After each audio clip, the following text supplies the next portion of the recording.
Assalamualaikum warahmatullahi wabarakatuh. Halo semuanya, perkenalkan nama saya Sakti di Gumelang Pranianto dengan NIM 24109112100034. Pada video kali ini saya akan menjelaskan mengenai anatomi kardiorespirasi dan juga anatomi klinisnya. Tanpa berlama-lama, mari kita masuk ke dalam video penjelasannya.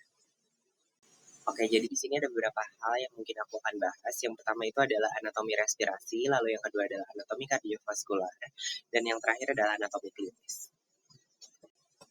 Oke, yang pertama aku akan masuk ke dalam penjelasan anatomi respirasi. Jadi, anatomi sistem respirasi dibagi menjadi dua. Yang pertama itu adalah tractus respiratoria superior, yang kedua adalah tractus respiratoria inferior.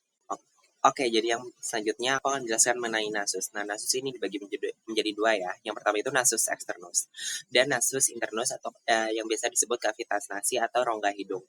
Jadi nasus externus itu terbagi menjadi dua ya. Ada yang bagian tulang rawannya dan tulang kerasnya. Dan tulang keras ini, tulang kompaknya itu disebut dengan os nasal, dan yang kedua itu yang tulang lunaknya itu disebut dengan tulang kartilago.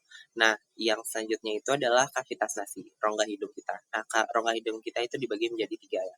Yang pertama itu ada vestibulum nasi. Nah, vestibulum nasi ini ada nares. Nah, nares itu adalah di lubang hidung kita. Terus yang kedua itu adalah zona olfaktoria. Nah, olfaktoria ini ada di bagian atas hidung kita, pada bagian atas. Nah, selanjutnya itu pada bagian dalamnya itu adalah koana, itu adalah suatu lubang yang menyambungkan rongga hidung kita dengan nasofaring.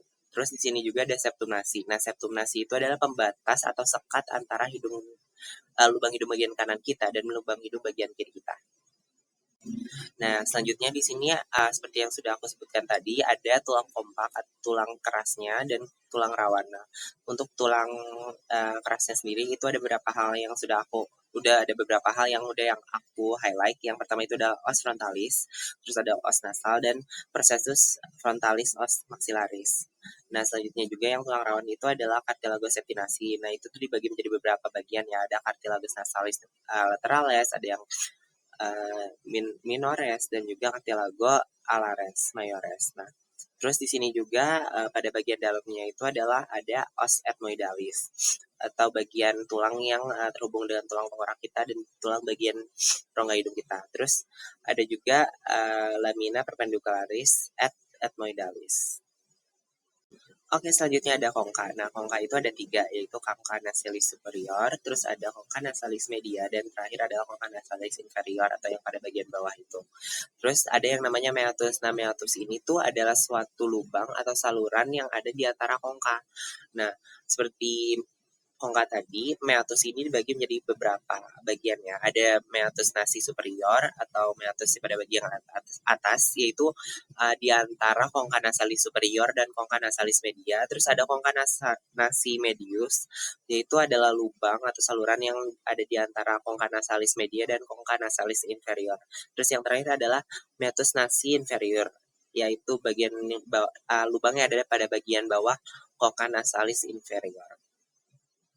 Oke, selanjutnya saya akan menjelaskan mengenai sinus. Lalu, apa sih itu sinus? Sinus itu adalah suatu struktur yang merupakan rongga, dan rongga ini tuh berisikan udara, dan biasanya ada di bagian wajah kita atau tulang tengkorak kita. Nah, yang pertama itu adalah sinus maxillaris.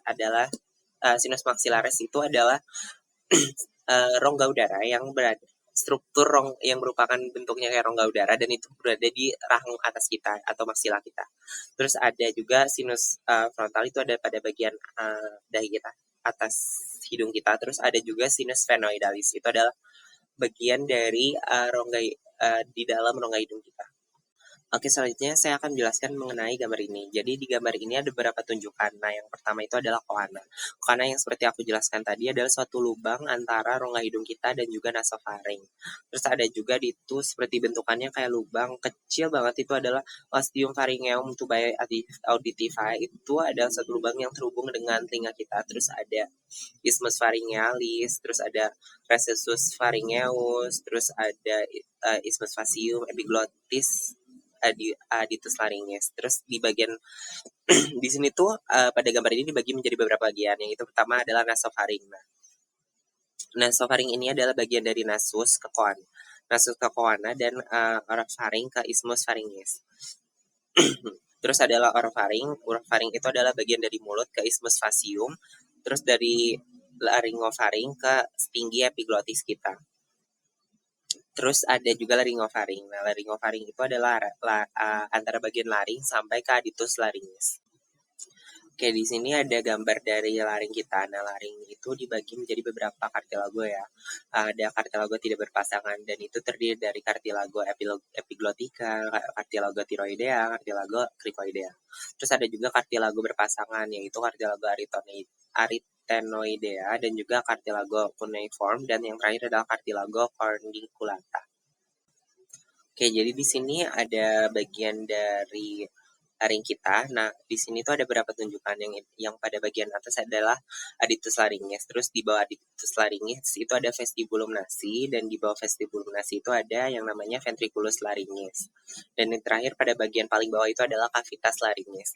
Terus ada satu bentukan itu tuh adalah pita suara kita. Nah, pita suara kita ini dibagi menjadi beberapa bagian. Jadi terbentuk dari plica vestibularis itu adalah suatu bukaan yang pada bagian lateral kalau tidak salah. Terus ada plica vocalis, itu adalah suatu bukaan yang ada pada bagian tengah di sebelahnya plica vestibularis. Oke, di sini ada gambar dari trakea dan juga bronkus, tapi di sini aku akan fokus kepada trakea. Nah, jadi trakea ini dibagi menjadi dua bagian.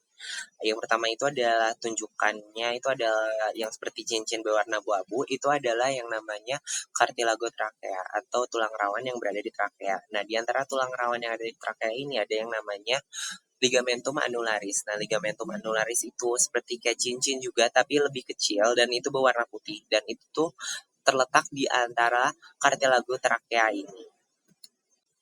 Oke, selanjutnya di sini ada bagian dari paru-paru. Nah, ini tuh segmen-segmennya. Nah, di sini tuh ada bronkus. Sebelum masuk bronkus itu ada yang namanya bifurcatio trachea.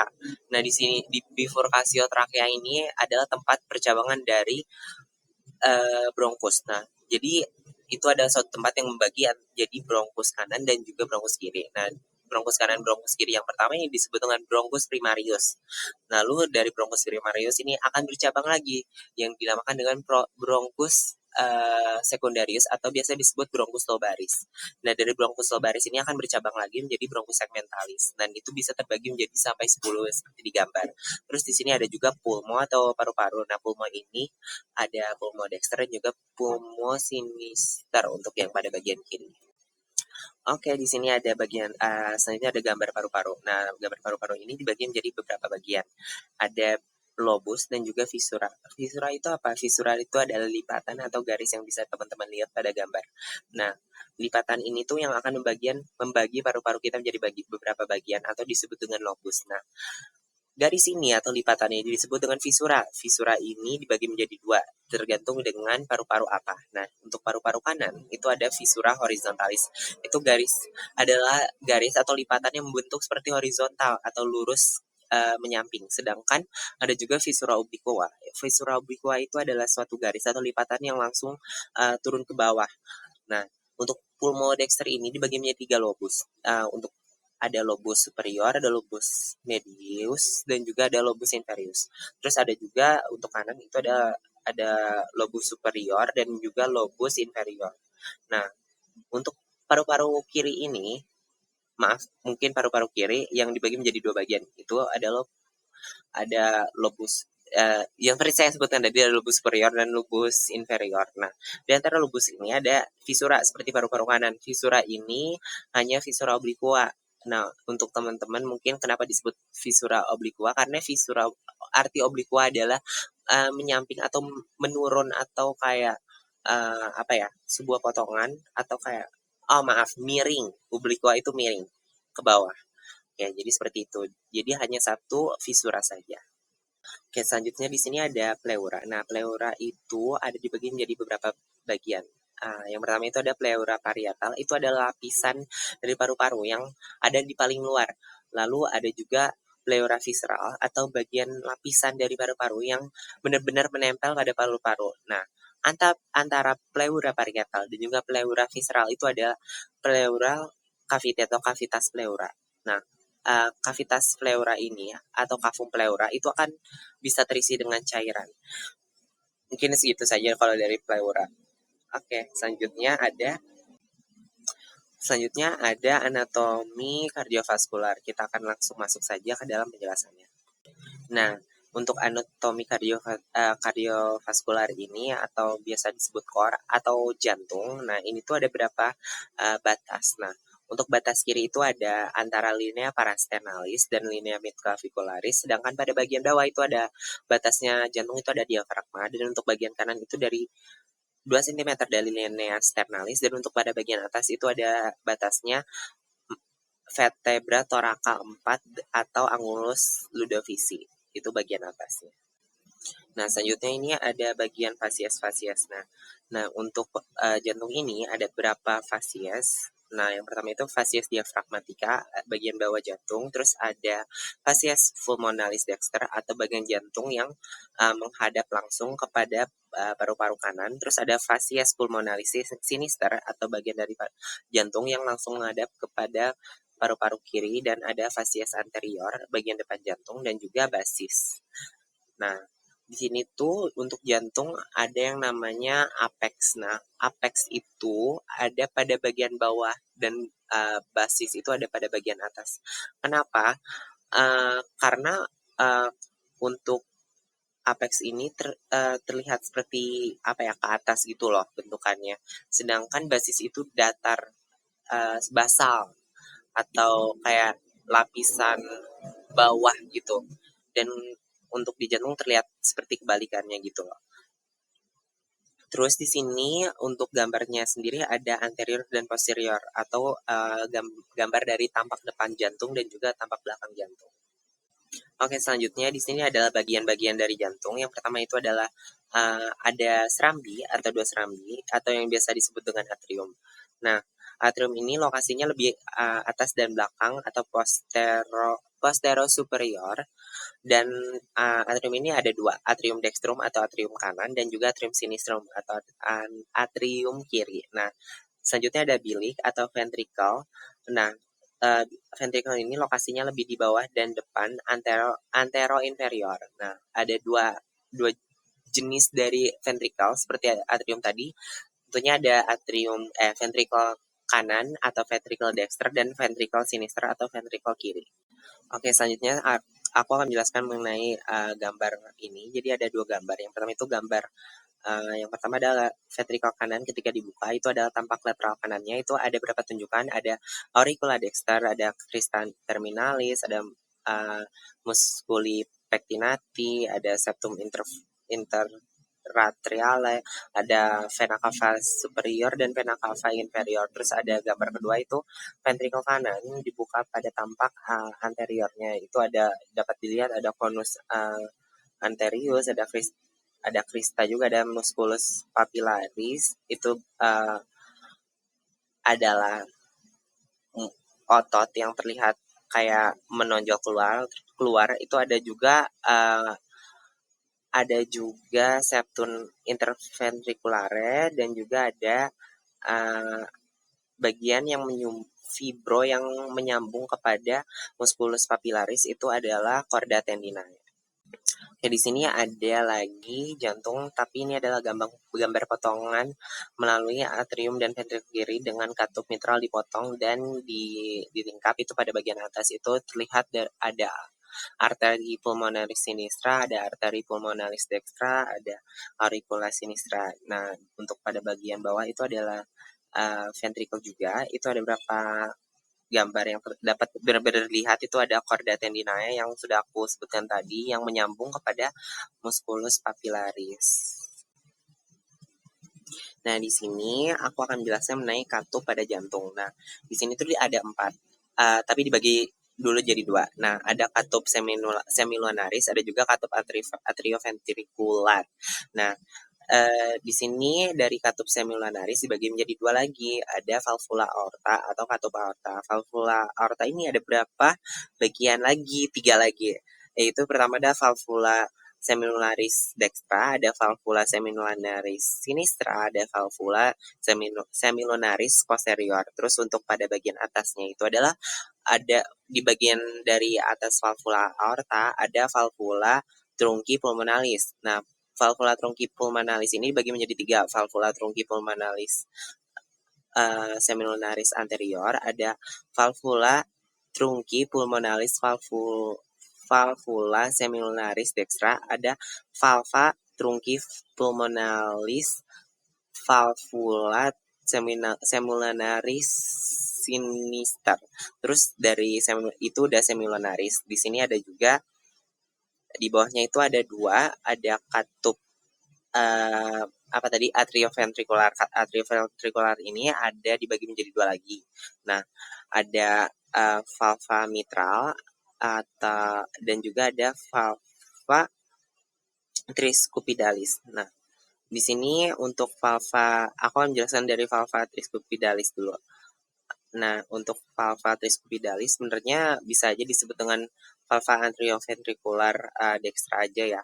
Jadi valva ini dibagi menjadi ada cuspis anterior, ada cuspis septalis, ada cuspis posterior. Sama seperti triskupid tadi, untuk yang valva mitralis ini menjadi 3 juga. Ada cuspis anterior dan cuspis posterior. Tapi bedanya di sini ada cuspis communisuralis. Oke, segitu aja kalau mungkin penjelasan dari katup. Selanjutnya ada di sini aku akan menjelaskan pada bagian fibrosumnya. Ada beberapa, yaitu ada trigonum fibrosum sinistrum, ada annulus fibrosus sinister, ada trigonum fibrosum dextrum, ada juga yang terakhir ada annulus fibrosus dexter. Di sini ada juga pada gambar selanjutnya ada yang namanya sulcus. Ada sulcus interventricularis posterior, ada juga yang anterior. Nah, untuk bagian antara atrium dan juga ventrikel itu ada sulcus coronarius.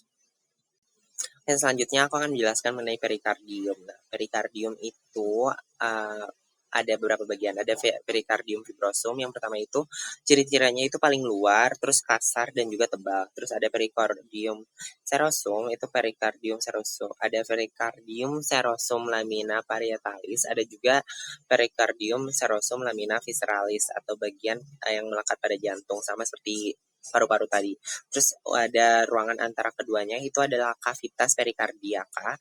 Terus ada juga untuk vaskularisasinya ada arteri perikardiophrenica dan juga vena perikardiophrenica. Dan inervasinya itu nervus phrenicus. Oke, di sini aku menjelaskan mengenai peredaran darah di jantung dan juga aorta. Nah, jadi untuk peredaran darah sendiri, darah itu akan dipompa dari ventrikel. Nah, setelah darah keluar dari ventrikel ini, dia akan mengalir ke aorta. Terus yaitu pembuluh darah terbesar di tubuh kita. Terus dari aorta ini dia akan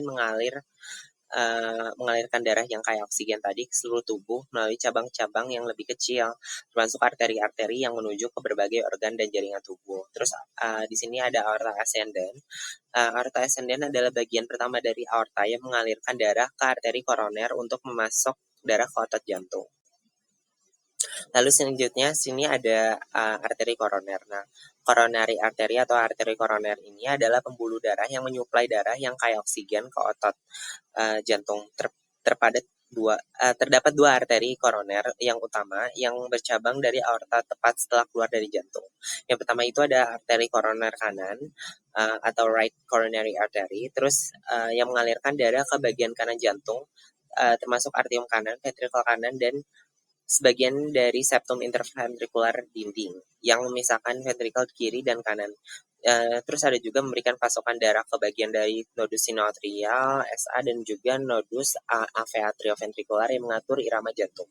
Terus ada arteri koroner kiri atau left coronary artery, itu yang membran itu membran yang membelah menjadi 2 cabang utama. Yang pertama itu adalah arteri interventrikular kiri dan juga arteri circumflex. Nah, di sini ada vena. Nah, untuk vena sendiri ada sinus coronarius, terus ada middle cardiac vein dan juga great cardiac vein. Nah, di sini untuk vaskularisasi itu ada arteri dan vena dan itu tuh cukup banyak. uh, untuk vaskularisasinya sendiri dapat teman-teman lihat itu ada dari pada bagian superior sampai ke bagian inferior. Oke, untuk anatomi klinisnya itu yang pertama ada nas. Di nasus itu ada deformitas hidung, ada polip hidung dan sinusitis. Dan untuk peradangan sendiri ada tonsilitis, faringitis dan laringitis. Terus untuk pulmo itu ada pneumonia, bronkitis dan emfisema. Dan untuk diafragma sendiri ada hernia diafragma dan kelumpuhan diafragma. Untuk pada bagian jantung, itu ada patent ductus arterius, ada tetralogy of Fallot atau pengecilan katup pada jantung. Terus ada heart failure atau gagal jantung, terus ada kaput medusa, ada hematemesis. Nah, untuk tetralogy of Fallot tadi sendiri itu ada untuk stenosis dan regurgitasi. Stenosis itu adalah pengecilan dari katup, dapat teman-teman lihat. Jadi itu tidak ada katup dari jantung itu tidak dapat terbuka secara sepenuhnya. Sedangkan untuk regurgitasi itu sebaliknya, jadi dia itu terjadi pengecilan. Nah, karena katupnya itu terjadi pengecilan, dia itu tidak ketutup secara normal. Oke, sekian penjelasan dari saya. Mohon maaf apabila ada kata-kata yang kurang berkenan ataupun apabila penjelasannya kurang lengkap. Sekian video dari saya. Terima kasih.